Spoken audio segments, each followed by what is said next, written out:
Bien, y rápidamente nos vamos a ir al plano internacional porque estamos con un periodista especializado que nos va a hacer, el favor de ayudarnos a comprender esto que tanta repercusión ha tenido, ¿no? En Rusia, lo que ocurrió en Moscú el pasado viernes, en lo que es el mayor ataque terrorista realizado en Rusia en las últimas décadas. Nos va a explicar Claudio Fantini por qué.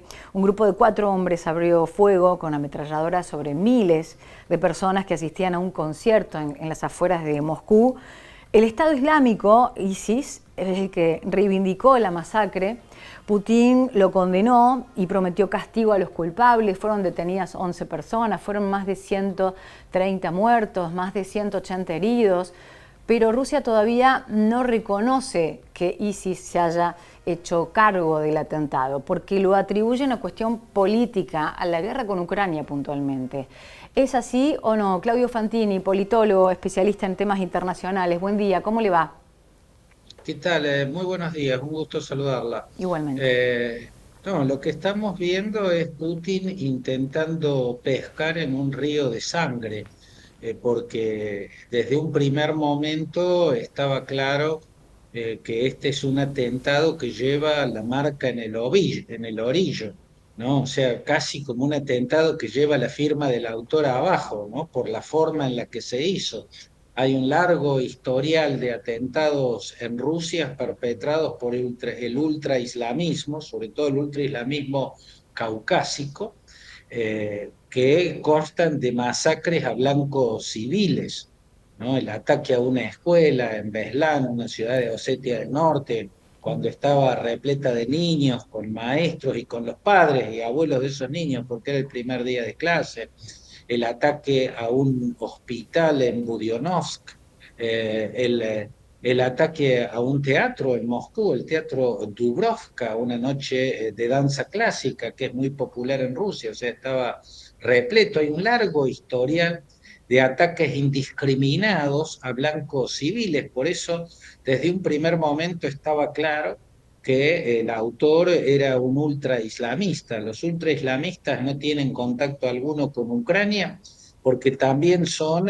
anti-ucranianos, son enemigos de todos los estados eslavos y cristianos ortodoxos.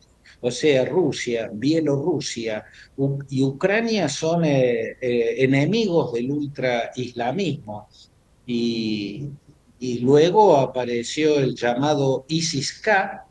ISIS es la sigla de Estado Islámico Irak-Levante. ISIS-K es el ISIS que surgió en Afganistán. Ujú. En realidad se originó en Pakistán, fue un desprendimiento de un movimiento pastún. Los pastunes son una etnia que está en Pakistán y también en Afganistán. Los talibanes son pastunes en Pakistán y en Afganistán. Y en 2014 aproximadamente, los pastunes pakistaníes en el valle del río Swat sufrieron una escisión. El movimiento Tarek e Islami o Tarek Talibán tuvieron la escisión del ala más juvenil, que eran mucho más radicales, que acusaban a los talibanes de ser demasiado blandos con los infieles, con los herejes, con los apóstatas, con los pecadores, y por eso se escindieron fundando el ISIS-K. La K es de Jorazán, que es el nombre de lo que era la región oriental del antiguo imperio persa. Ujú. En farsi, que es la lengua de Irán, Khorasan quiere decir donde nace el sol o donde se levanta el sol, porque era la parte oriental del antiguo imperio persa, o sea, el este de Irán, parte de Afganistán y otros estados, otros países centroasiáticos como Tayikistán, Uzbekistán, Turkmenistán. Todo eso era el antiguo Jorasán y eso es lo que pretende unir en un gran califato el llamado ISIS-K. ¿Por qué es enemigo de Rusia el ISIS-K? Bueno, porque Rusia estuvo en guerra con ISIS en la guerra civil de Siria. Rusia, Vladimir Putin envió el ejército sirio que combatió al califato que lideraba Abu Bakr al-Baghdadi, el fundador de ISIS, y ese califato se extendía en parte del territorio iraquí, parte del territorio sirio, Rusia y el grupo Wagner, además de los peshmergas kurdos y los norteamericanos, pero sobre todo Rusia y el grupo Wagner combatieron contra el califato de ISIS en Siria porque Rusia defendía el régimen de Bashar el-Assad y desde entonces ISIS le declaró la guerra a Rusia. Además tiene los contactos con el ultraislamismo caucásico y por ende estaba clara la autoría de ese hecho. Sin embargo, Putin trata de forzar la realidad ¿Por para qué cree, culpar a Claudio? Ucrania cuando es evidente que no Por- fue Ucrania. bueno, eso quería preguntarle, porque el presidente de Francia también está pidiendo, está llamando a la paz, España está llamando a la paz. Bueno, Francia ahora está en alerta máxima, ¿no? Previo a los Juegos Olímpicos que se vienen, con preocupación, mirando todo lo que está pasando en el contexto. ¿Y por qué cree que piden que no instrumente esto que ha pasado en Moscú puntualmente en la causa contra Ucrania? Porque digo, así como lo escucho usted explicar, digo, son varios frentes en los que está Rusia y sin embargo no decide no reconocer a ISIS como la autoría de este crimen, de este atentado espantoso, pero sigue focalizando en Ucrania. Claro, y lo hace de una manera incluso un poco burda, porque, bueno, exhibe gente supuestamente terroristas, supuestamente atrapados tras cometer el atentado. Nadie puede dar fe que esos sean los que cometieron el atentado. Y dice Vladimir Putin que fueron capturados cuando intentaban huir de Rusia hacia Ucrania. Bueno, es absurdo que quien perpetra un atentado de esas características en la periferia de Moscú intente huir cruzando la frontera hacia Ucrania, porque esa es la frontera más blindada de las extensas fronteras que tiene Rusia, la parte más blindada, Sí. la parte más resguardada por el ejército ruso es la frontera con Ucrania, precisamente. O sea, van a huir El por el argumento que lado más publicó imposible de huir. Rusia al menos era este, que fueron 11 detenidos, 4 directamente involucrados y que eran oriundos de Tayikistán y que tenían todos los contactos para huir por Ucrania. A lo cual, Claro. cuál es la explicación, Claudio? Imposible. No, no Claro, eso cierra. es absurdo. Es absurdo que hayan intentado huir hacia Ucrania porque salir de Rusia para entrar en Ucrania es imposible. Por lo tanto, es como un argumento forzado. Trata Vladimir Putin de forzar la realidad para que la sospecha caiga sobre Ucrania cuando este tiene todas las señales de ser uno más de los tantos, los tantísimos atentados que implicaron masacres de civiles y que fueron perpetrados por el ultraislamismo caucásico. Acá pueden haber entrado desde Tayikistán, que son una ex república soviética de mayoría musulmana, igual que Kazajistán, que Uzbekistán, que Kirguisia, que Turkmenistán.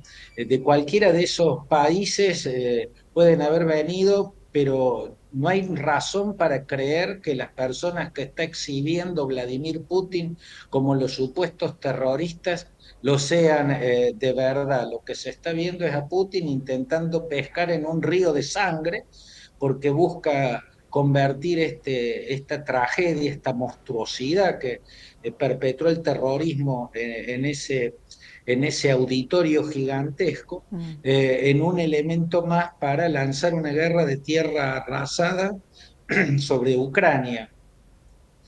Ya pasó en 1999. En 1999 hubo dos atentados contra edificios residenciales en Moscú.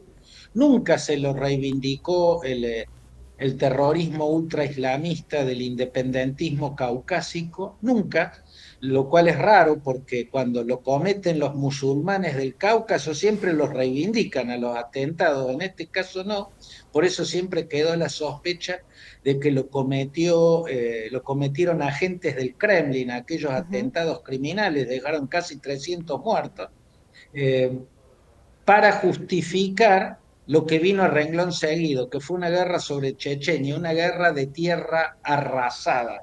Con esa guerra se aplastó el independentismo en Chechenia, en Ingushetia, en Dagestán, en Kabardino, y fue una guerra criminal que lanzó Vladimir Putin justificándola con esos atentados. Bueno, ahora parece usar estos atentados para justificar Mm. una guerra de demolición que será seguramente a través de bombardeos masivos contra Ucrania.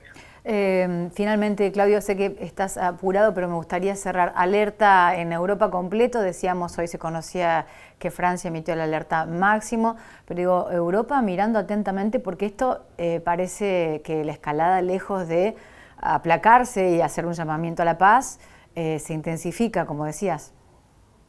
Totalmente, porque esto no tiene que ver con la guerra en Ucrania, esta es otra guerra, que es la de el ISIS. El ISIS fue prácticamente aniquilado, el califato que ocupaba en territorio iraquí y territorio sirio fue desmantelado, pero el ISIS-K se ha fortalecido, el ISIS-Jorazán se ha fortalecido en Afganistán. Están en guerra con los talibanes en Afganistán, pero muestran estas ramificaciones a través del ultraislamismo del sur de Rusia, ¿no? Y por lo tanto tienen todavía poder de actuación. Y hay que recordar que de estas organizaciones terroristas vinieron grandes golpes terroristas que se produjeron en Francia. Mm. Por ejemplo, la masacre en el Teatro Bataclan de París, que fue una masacre espantosa. Bueno, eso es el terrorismo ultra islamista, no el terrorismo ucraniano, no tiene nada que ver con esto. Claudio, como siempre, muchas gracias por la predisposición y el tiempo. Ha sido un gusto, hasta siempre. Que tenga buen día. Claudio Fantini, politólogo, especialista en temas internacionales a raíz del tremendo atentado, el más grande en las últimas décadas que ha sufrido Rusia, en este caso en el medio de una tensión internacional que, como explicaba Claudio, va más allá de la causa y de la guerra contra Ucrania. Está sitiado en varios frentes Rusia, ¿no? Con su enfrentamiento con el ultraderechismo islamista, como lo decía y lo explicaba recién Claudio Fantini. Vamos a hacer pausa en Punta la M y ya continuamos con más.